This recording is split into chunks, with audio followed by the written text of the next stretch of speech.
ایک دور دراز پہاڑی گاؤں میں ایک پراسرار کہانی مشہور تھی۔ لوگوں کا کہنا تھا کہ وہاں ایک پہاڑ کی چوٹی پر ایک بھوتنی رہتی ہے جو رات کے وقت اپنی موجودگی کا احساس دلاتی ہے۔ یہ کہانی گاؤں کے بزرگوں سے سنی جاتی تھی اور سبھی اس بھوتنی کے بارے میں ہلکا سا خوف رکھتے تھے۔ ایک دن گاؤں میں ایک نوجوان لڑکا علی آیا۔ علی کو مہم جوئی کا شوق تھا اور وہ کبھی بھی کسی خوف اور دھمکی سے نہیں ڈرتا تھا۔ جب اس نے پہاڑ کی بھوتنی کے بارے میں سنا تو اس نے فیصلہ کیا کہ وہ اس پہاڑ پر چڑھ کر حقیقت جان لے گا۔ علی نے پہاڑ پر چڑھنے کے لیے تیاریاں کیں اور شام کے قریب پہاڑ کی طرف روانہ ہوا۔ رات کے اندھیرے میں جب چاند کی مدھم روشنی پہاڑ کی چوٹی کو روشن کر رہی تھی، علی نے پہاڑ کی چڑھائی شروع کی۔ پہاڑ پر چڑھتے وقت علی کو سنسنی خیز آوازیں سنائی دینے لگیں، لیکن اس نے ان پر دھیان نہ دیا۔ چند گھنٹوں کی چڑھائی کے بعد علی چوٹی تک پہنچ گیا۔ وہاں پہنچ کر اس نے دیکھا کہ ایک پراسرار اور سنسان مکان تھا جو مکمل طور پر خستہ حال تھا۔ مکان کے دروازے پر ایک پرانا قفل لگا ہوا تھا۔ علی نے دل میں کہا۔ علی نے حوصلہ برقرار رکھتے ہوئے قفل کو توڑنے کی کوشش کی اور آخرکار دروازہ کھل گیا۔ اندر داخل ہوتے ہی علی نے ایک پرانا کمرہ دیکھا جس میں ریشمی پردے، خستہ حال فرنیچر اور ایک پرانا کمرہ تھا۔ اچانک اس نے ایک باسی سی خوشبو محسوس کی اور اس کی آنکھوں کے سامنے ایک دھندلی سی تصویر ابھری۔ علی نے دیکھا کہ کمرے میں ایک خوبصورت خاتون کھڑی تھی جو بہت پریشان نظر آ رہی تھی۔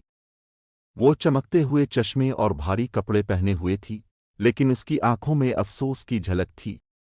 علی نے اس سے پوچھا، آپ کون ہیں؟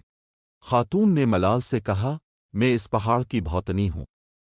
بہت عرصے پہلے میں ایک خوشحال خاندان کی رکن تھی، لیکن ایک دن میری زندگی بدل گئی۔ میں نے اپنی دولت اور زیبائش کے لیے پہاڑ پر ایک قصر بنایا، لیکن میری خود غرضی نے مجھے یہاں قید کر دیا۔ میری روح کو سکون نہیں مل رہا کیونکہ میں اپنی بے پناہ دولت اور جاہ و جلال کی محبت میں اتنی گرفتار تھی کہ میں نے دوسروں کی ضرورتوں کی طرف دھیان نہیں دیا۔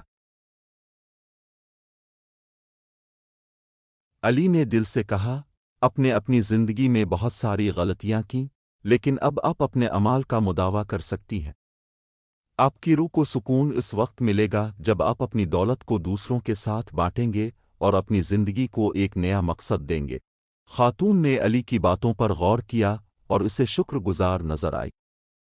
علی کی رہنمائی سے اس نے فیصلہ کیا کہ وہ اپنی دولت گاؤں والوں کے ساتھ بانٹے گی اور ایک نئی زندگی شروع کرے گی۔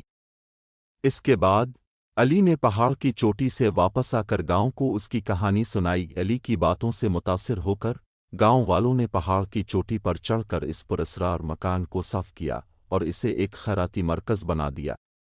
بھوتنی کی روح کو سکون مل گیا اور اس کی پراسرار موجودگی ختم ہو گئی۔ خود غرضی اور دولت کی محبت سے زیادہ اہم ہے دوسروں کی مدد کرنا اور اپنے اعمال کا مداوع کرنا۔ حقیقی سکون اور خوشی تب ملتی ہے جب ہم اپنی زندگی کے مقصد کو درست طریقے سے جانیں اور دوسروں کے لیے کچھ کریں۔